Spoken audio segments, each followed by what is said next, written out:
Hello and welcome to Walking the Earth podcast, the show about the backpacking experience. As always, you can find us at WTEpodcast.com. I'm Mike Margulies, and today I'm in Hoi An, Vietnam, and I'm here with Justin Pearson. What's up, Justin? Hey, how you doing? And Justin does a travel blog and is also kind of on an open-ended backpacking trip of sorts right now. Yeah. I guess starting in Vietnam, you've been here for already 3 months. Almost 3 months, Yeah, and doing the classic kind of, buy a motorbike and make your way through the country thing. Yeah, starting in Saigon, buying a motorbike, heading up north. Plenty of people have done it. They saw Top Gear and everyone went nuts. Yeah. It's good fun though. It's something I had considered doing. I might still do it for some part of this trip. Yeah, you should, man, definitely. Yeah, I still got some ways to go before I get all the way north to, I guess the ultimate destination's Hanoi. Yeah. But You should definitely buy one in Hanoi and at least travel around Sapa. yeah, actually, I'd heard that was a good thing. So that's like the north kind of mountain areas. Yeah, it's fantastic. Yeah, how much does it cost to get a bike? Around here? Well, the most common place to buy a bike is either in Saigon or Hanoi because these motorbikes, they're traveling back and Right, forth. so people do, this is a common thing. It's a common thing. So you buy a bike, you don't know how long how old it is, or how many times it's gone back and forth. Right. Anyway. But it could be 10, could be 20 times, but somehow they always make it Right. with some small troubles along the way. But for a tourist, you're looking at anywhere between $250 and $300. You're getting ripped off if you're paying $350. Right. Maybe even $3. Either way, you're going to get ripped off. But the idea is like on the other side, you end up selling it You for can about the resell it same back, amount. yeah. But for an example, if a Vietnamese guy he bought the same bike, it would probably be about $200 for him. Yeah, I've spoken to a lot of guys and they're like, "How much was that?" I'm like, "Yeah, $300." They're like, foreigner Yeah. price. For me, $200. And that's the thing we kind of talked about earlier. Like no matter what, when you're the foreigner in these countries, you're Yeah, gonna but you expect it and it's fine. you're gonna get screwed a little bit. Yeah, but it's good. I mean, it's kind of the fun part, right? Yeah, it's kind of like the price of admission. The price of admission, exactly. Yeah. And I mean, the nice part is like, okay, so your prices are a little bit higher, but then when you kind of, there's a tendency to get kind of angry about it sometimes, where you're like, oh no, I just got ripped off.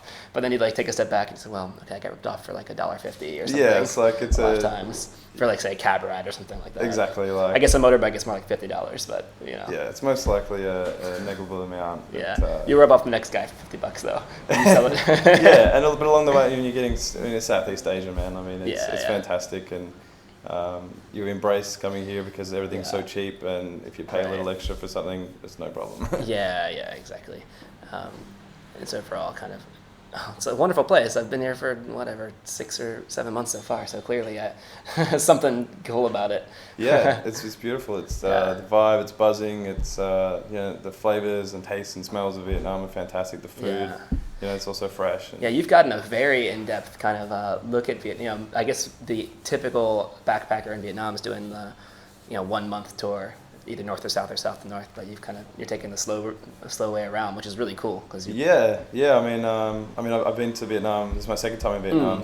I came here in 2011 for 3 weeks on a break in between work, but it just wasn't enough. I didn't get to see what I wanted, and back home where I live in a suburb that has many Vietnamese people who migrated after 75. So so I ate a lot of Vietnamese food at home and became interested in the culture, and I've got a few friends also that are Vietnamese back home, so I naturally had to come back and spend a lot of time here. Oh, so this was kind of like inspired by, you had a fascination with the Vietnamese culture from definitely back home in Melbourne. Yeah, my friends and and the food, and I'm surrounded by local markets. There's actually a little Saigon market right near my house. Oh, nice. So I'm halfway through the country now, probably not even halfway through, and I've already been here for almost 3 months. So that's an idea of how slow I'm traveling this time around. Well, I think there's something to say for that, because a lot of times, you can rush through and see the things in a country, but what you're doing is more so you're experiencing a place and a culture, and I think so. Yeah. It's more about experiencing it and definitely taking the time to think about it and learn about the culture, learn about the food. learn about the things that you're seeing instead of just looking at them as a pretty sight, you know. Yeah, and I noticed you actually speak a decent amount of Vietnamese. You're communicating. I can speak a very little amount. I can just say hello, thank you, and like count to 99, which is nice. Yeah, that's cool. And cheers. Yeah. I mean, but you were speaking a little bit next level of that, I'd say. Yeah, I've been learning. I mean, I think being in a place for so long, it's a little bit arrogant not to learn at least the fundamentals of the language. And I mean, I've come a long way in the 3 months I've been here. I took a few lessons in Saigon and actively learning every other day on YouTube and with a book like Lonely Planet, phrase awesome. book. And I think you have to, you know, and it gets you further than the average tourist as well. Yes. You get to experience a lot more things if you're able to speak a little. Particularly in Vietnamese language, you have to pronounce it properly. Yeah, you have to get the right tone. That's the challenging part, right? If you go up and flat or down. If you don't get the right tone. Which we're not used to in English. Yeah, exactly. Like you could be saying something totally different. Like I'm pretty sure I've asked just about every mechanic along the way until I figured out exactly how to say it. I'm pretty sure I was saying them instead of, can you change my oil on my motorbike, can you please milk my motorbike? Were you really? Yeah. When did you figure that out? Only like 2 weeks ago. Oh, no. Yeah, I was talking to a local. And so how did they react? Did they just figure out what you meant? They just look at me and then they just turn to their buddies and they just laugh at me. They're like, what is and it? I'm just like, but I thought I said that right. And then I was speaking to a local and sitting there having dinner and beers with him, and he asked me about my bike, and I said, oh yeah, you know, I do this, I change the oil, and he's like, oh, how you say it? So I told him, and he's like, yeah, that means milk. It's the same word for fix and milk, but with a different tone. Right. Yeah, that is the thing that's so difficult, you know, is in English the tone is just, you express your emotion with the tone. So you'll go up or down or whatever, depending on what you want to express. But actually the word changes. The word itself is different if you go up or down. And Indeed. They won't know what you're talking about if you're saying a completely different word. Yeah, so it has its difficulties, but it's also really challenging and really exciting to be able to learn that along the way. Yeah. And I think that's a good thing. You know, it's, as native English speakers, it's very easy to travel the world. You know, you can go around most places and people can understand you. So it becomes this really easy, convenient thing to not learn so much of local languages. But I think it is an important thing to do, at least try to learn the basics, you know. Yeah. So for me, I usually learn, you know, like I was saying, I learn hello and thank you. Yeah, I mean, as long as you say hello, goodbye, it puts, you know, thank you, please, it puts a smile on people's faces. It does something, yeah. And it shows that you're a little more interested in being in their country. And it gets, like I got to sit and drink moonshine and eat mangoes with this family for a few hours that I would never be able to do if I didn't stop by and say, hi, how are you going, in Vietnamese, and they invited me in for a few hours, and that was great. So it's those experiences which get you places. And you're learning mostly just from talking to locals you're meeting, or you said YouTube as well? Yeah, YouTube. There's plenty of tutorials on YouTube. Yeah, I never even thought about that, but that's I'm gonna have to try that actually as a research. Just go on YouTube and basics in Vietnamese, or when I move on to Thailand again, learn some more Thai. Totally, yeah. You know, the Vietnamese. Her name is the channel is Vietnamese with Annie, I believe. It's a good one. Vietnamese with Annie. Okay. Vietnamese with Annie. Yeah, she's really cool. She's really pleasant and happy and funny, and she's really cool. She speaks great English and explains each of her videos well. Yeah, so explains it from the really dumb level, so people like me can get it from the beginning. Hello, goodbye, right up into the more complicated. That's cool. I'm gonna have to check that one. In-depth conversation, but she's cool, and I've been right through her videos, and it's definitely helped. And just trying to speak Vietnamese everywhere, everything you do, instead of ordering dinner or asking directions in English. It's just much easier to do it in Vietnamese. Yeah. I mean, and it's also some things, you know. So my Vietnamese is very limited, and I find there's, some things I find difficulty finding the right words, because, you know, English isn't perfect, and as it shouldn't be. It's not people's first language here, so who might expect people to know to speak English. So, and if you can speak some Vietnamamese, whatever the local language is, wherever you are, that goes a very, very long way. Yeah, hell yeah. So, you also get some cheaper prices too. Yeah, you can negotiate. Actually, I do negotiate, and as I know how to count to 99, basically, so I can negotiate prices. Yeah, you can negotiate. And I was speaking to a lady the other day, and I had a bus somewhere, and I said, how much? And she said, well, for you, because you've been speaking Vietnamese with me, 400. And Any other foreigner, 500. So you get around the foreigner tax that way. Yeah. If you can. So I was happy with that. Yeah. That's awesome. Yeah. Yeah, but you're gonna, I guess, be putting your Vietnamese on hold temporarily, right? So you made your way halfway through the country, learned a fair amount of the language, but now for a really cool reason, though. You'll be making a trip with your dad. Yeah, that's right. Yeah. My father's coming over here from Australia. He had a few days off work, so we're actually... Yeah, I'm leaving my bike in Hoi An with a friend for a couple of weeks, which is really... Are you leaving it here? Okay. I'm leaving it at a friend's house. Oh, okay, yeah. In Hoi An. So that's very kind of her. Taking a bus down to Saigon, 20-hour bus, which should be fun. I haven't had a bus that long, but I got a good book to read, so that's fine. Yeah. Meeting my dad, and we're going to get some podcasts to listen to. Exactly. Listen to Walking the Earth podcast on your way down. Yeah, totally. I'm going to have some good easy listening on the way down. Yeah. Actually, podcasts are a good thing to listen to on those long bus rides, totally. For sure. Good way to learn. Yeah. TED Talks, all that kind of stuff. Oh, yeah, all those things. Yeah. And then we're going to take a quick trip to Cambodia just for 10 days. Yeah. So I'll be definitely out of my element because I'm used to being able to speak a little and going into a country now where I don't know anything that's going to be different for me. Yeah, you have to start from square one again. Start from square one, yeah. I mean, I've done it all around the world before and not learning a single word, but I think the more you travel, the more you understand the importance and value of at least saying a few words. Yeah, no, it's... I know exactly what the feeling is. That I remember the first time I was in India for 4 months, and I knew I never knew a deep amount of Hindi or anything, but I knew a few phrases. I could say, "Hey, how are you doing?" I could, a few here and a few little weird phrases too.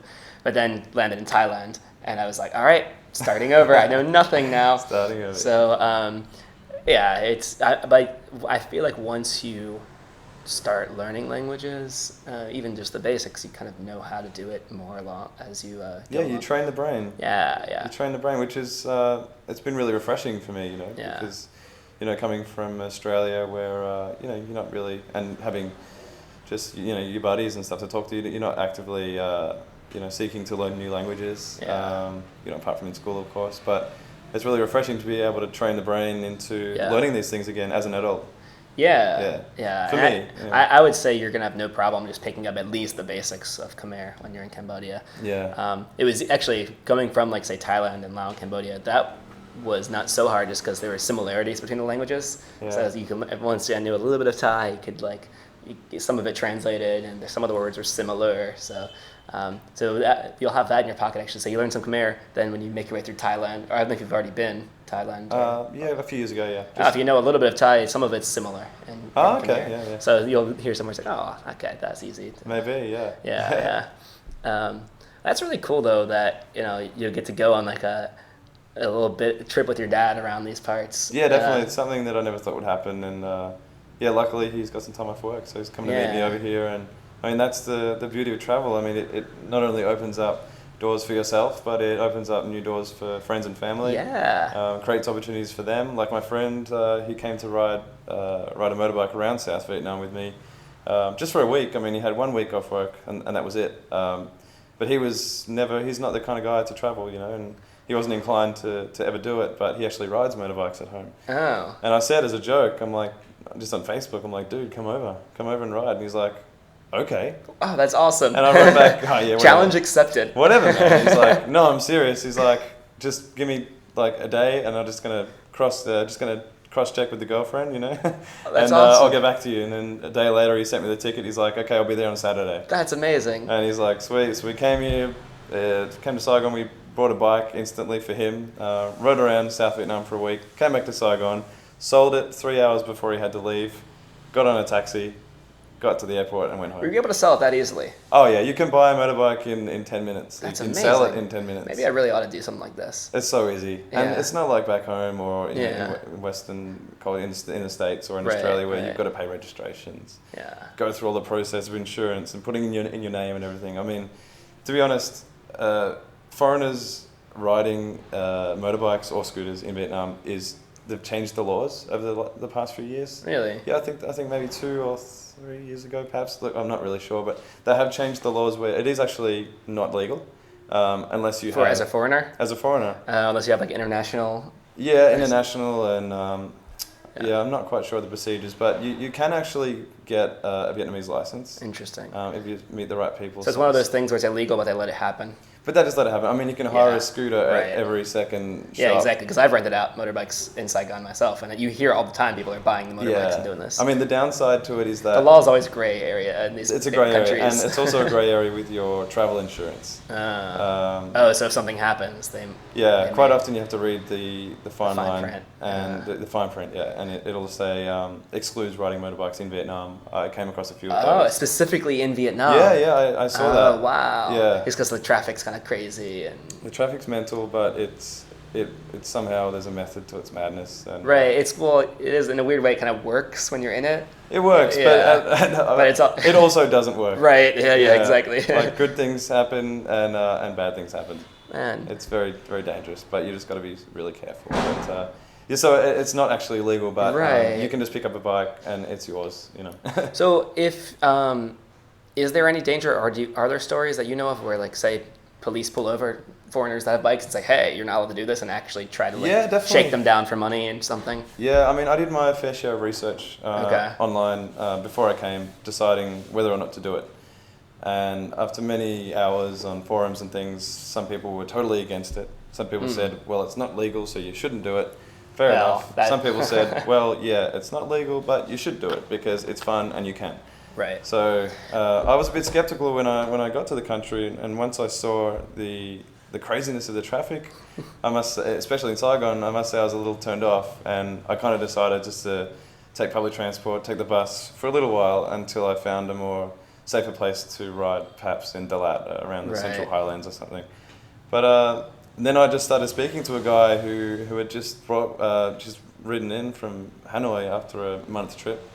And he said it was the best thing he ever did, so I brought that motorbike off him that day. So that worked out. It worked out, and the next day I just went down to the garage in the hostel where I was staying, and I looked at it and I said, "Oh my God, I've got a motorbike now. What do I do?" And I had only ridden motorbikes around paddocks at home, so I wasn't very familiar with riding on the road. Of course, I know how to drive a car, so I know the basic skills. So I walked it across to a motorbike dealership. Who rented them out, and I said, "Dude, can you teach me how to ride it?" Paid him $10. Is it a manual? It's a manual. Okay, so you learn. Okay. Yeah, I mean it's a Honda Win. I mean they're like a dime a dozen in Vietnam. Right. It's not an actual real Honda. A real Honda's Japanese. These are Chinese remakes. But they just slap. It's a fake Honda. It's a fake Honda. They slap the Honda stickers on there. He taught me how to ride this thing, and I went around the block for a couple of days until I was familiar with the traffic and the flow of how Vietnamese ride, which is something you'll never fully grasp anyway. Right. It's you've got to be alert all times. And then I was ready to go. I took off, and I've never looked back. And yeah, it's really dangerous, but it's also the most exciting thing I've ever done, and I would never regret doing that.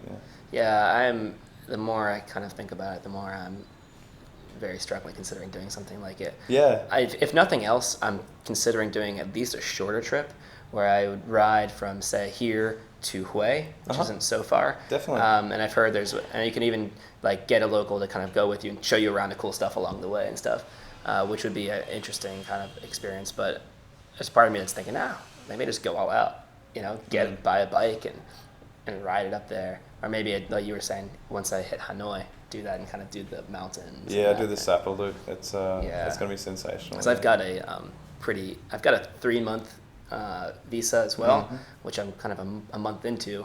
I've been moving. I stayed in Saigon for a few weeks. I was actually considering moving there at some point, but then I opted, that's not the place. But I've been moving relatively quickly, because I'm kind of keeping the pace with other people I've met along the way. Yeah, you do that, yeah. But, once, say, we get to Hanoi, a lot of people have the 1-month visa, they're going to get out. But hey, I can stay. Maybe I'll just go on a little adventure. So totally. The more I talk to people who've done this thing, the more I'm like thinking, Well, if you're there when I'm there, let's do it. Yeah, we'll man. Go together. You're going to be back in. I'll be back in a couple of weeks.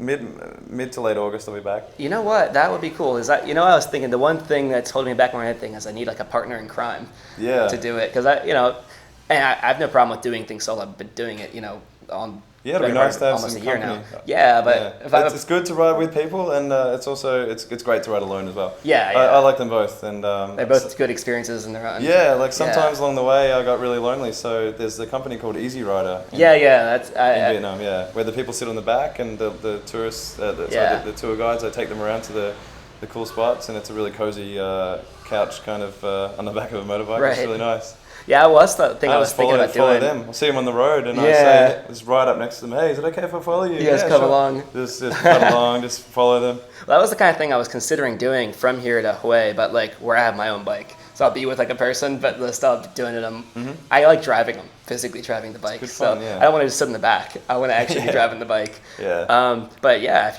if you're back in 10 days or something, I should still be in Vietnam. So. Yeah, I'll be back in a few weeks, man. Yeah, hit me up, and I would definitely be down. I will be heading north. I'll pick up my bike again after the short detour to see my dad, and I'll be heading north again. All right. Yeah, it's gonna be great. It's Working gonna be it out live on air. Yeah, totally. Let's do that. Oh, that's cool. That'll be a lot of fun. Yeah. You should have a pretty good time. In the meanwhile, too, with like your dad. I'm super jealous of Aussies. You get to. It's so close for you. So you just so easy to get a flight out to Southeast Asia, and so you, like your friend and now your dad can just come out and boom meet you here. Yeah, it's really accessible. Go exploring with you. Yeah, we're very close to Southeast Asia, I suppose, and closer if you're living in the north. I'm from Melbourne, and I managed to pick up a really cheap ticket over here, one way to Saigon, $254. Which amazing. Was fantastic. So oh my god! I saw that. I bet you more of my friends would come out here if they had that kind of a price tag to get here. Oh yeah.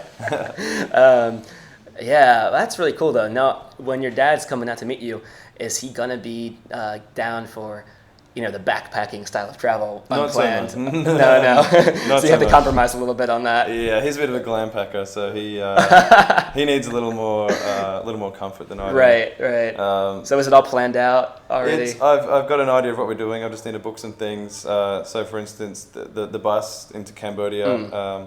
There is a $14 option, but we'll be taking the mere. It's a mere $8, $10 more for 20. The luxury option for $24. And it's luxury, and it's what Dad needs. Yeah. No, well, like when you're backpacking, $10 actually is a lot of money. It goes a long way. That's like 5 meals or something, Well, yeah, I suppose if you think about that. But then when you think about it from the bigger picture, okay, well, it's $10. Yeah. But also sometimes it's nice to enjoy and maybe take the comfortable ride. Pamper yourself, splurge on the extra $10. Yeah, treat yourself a little. Treat yourself a little bit. I've done it with plenty of.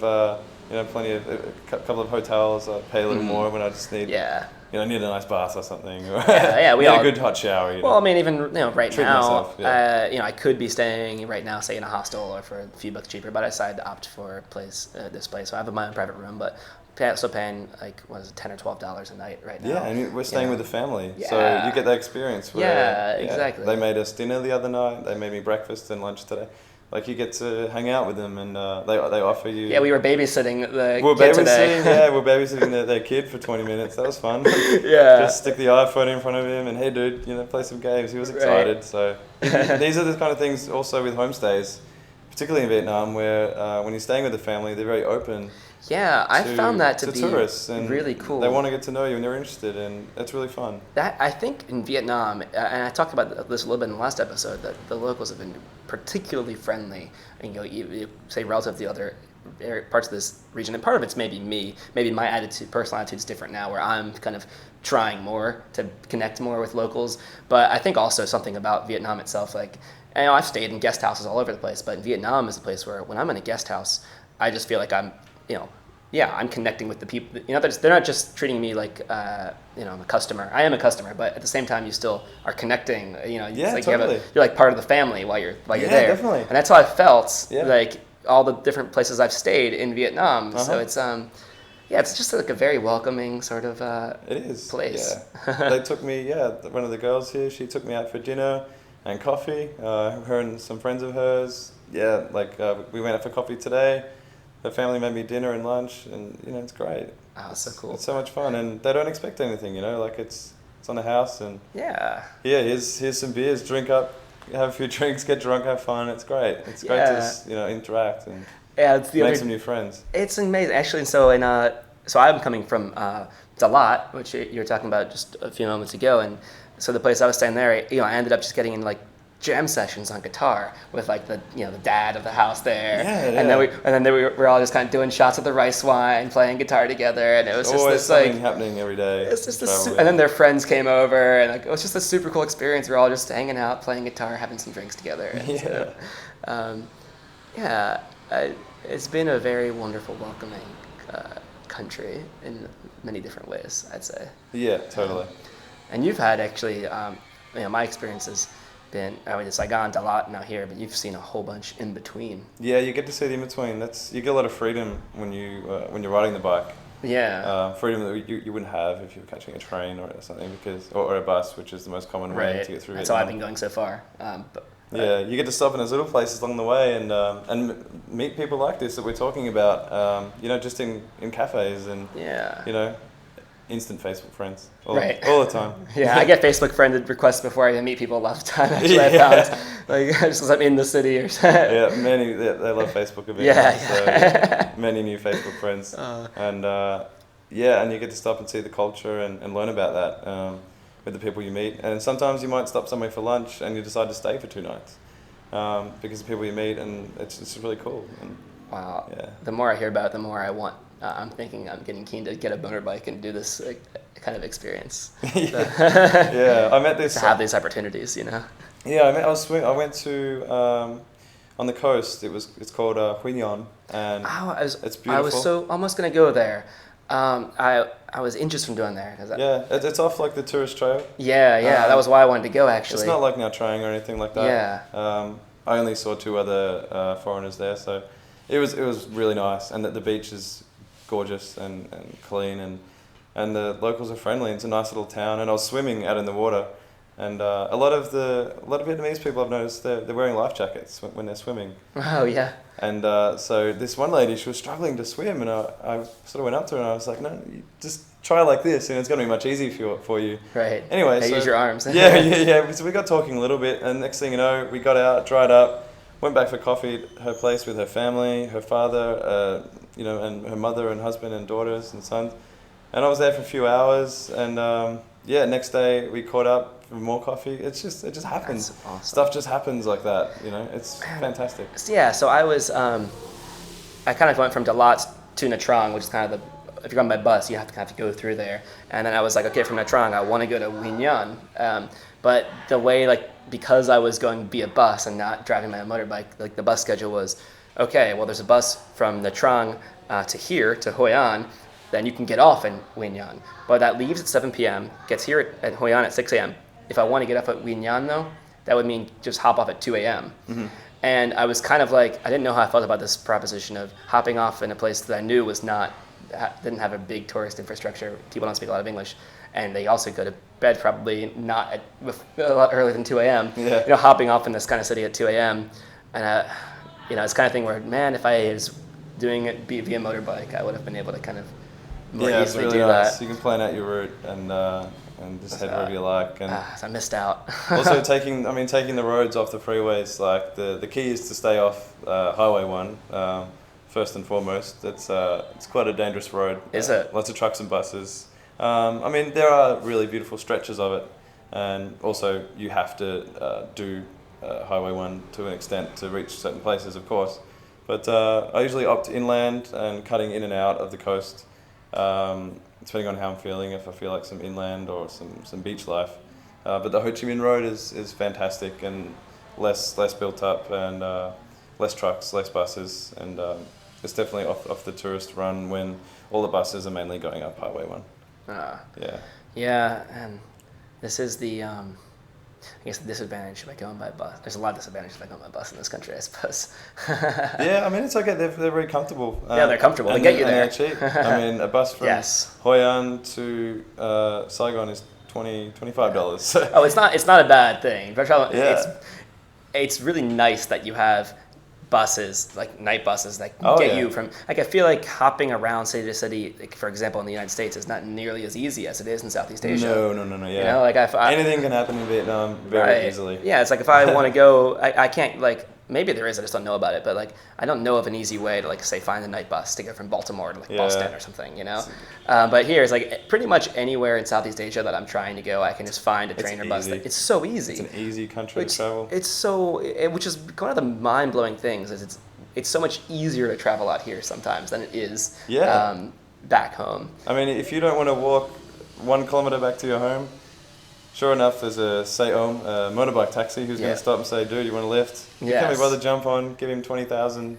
It's done. You know, it's so there's easy. Taxis everywhere. I mean, you're never short. You're never short of hailing a cab because you're always going to find one. When I'm home, you like need to have a vehicle in the U.S. almost to get around, and it's here. It's like it's so easy to get around without a vehicle. Yeah. Like I've been doing it now for a year almost, and it's like never had a problem.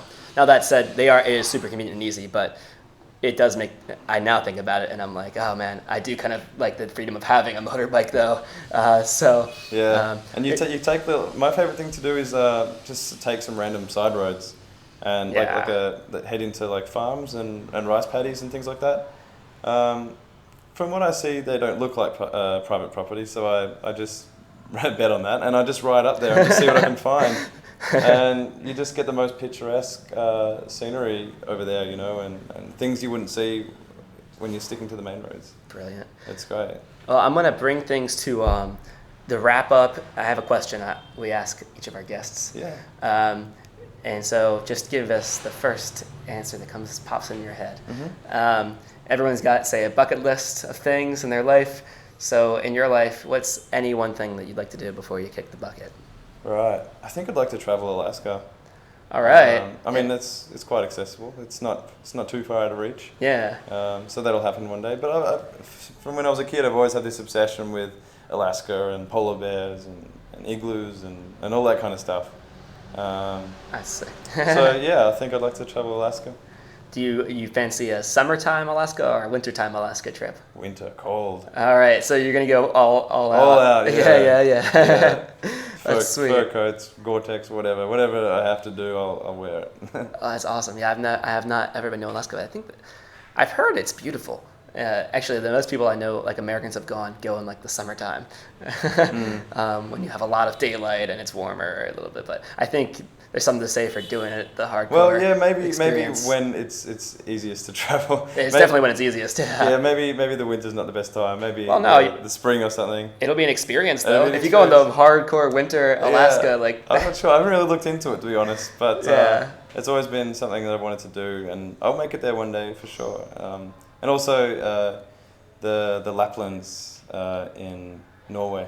Okay. What's that? I don't think I'm familiar with it. It's just like snowy region, ice stuff. Similar kind of thing. Similar kind of thing. Not Antarctica? Antarctica as well, yeah. I mean, there's so many things. One time a guest on the show reversed the question on me and asked what would I like to do in my life, and so I said, I want to visit all 7 continents. So now I ended up like backing myself into, now I have to go to Antarctica. But we'll see how that goes. Definitely. Well, thanks for coming on the show, man. This is an awesome conversation. So if folks want to find out more from you, they can find your blog, which is goforthfindmammoth.com, as in the woolly mammoth. The woolly mammoth. It has many meanings. Yeah, goforthfindmammoth.com. You're also on Instagram /goforthfindmammoth, facebook.com/goforthfindmammoth, and on Twitter, you're at GFFM blog. But I'll actually throw all those links when I post this episode. I'm going to have them on the posting itself. So folks who are listening, go to the posting on WTEpodcast.com. We'll have links to all the ways you can find Justin. But yeah, thanks again, man, for coming on the show. No worries, man. Thank you, everybody, for listening. I am Mike Margulies signing off for now from Hoi An, Vietnam.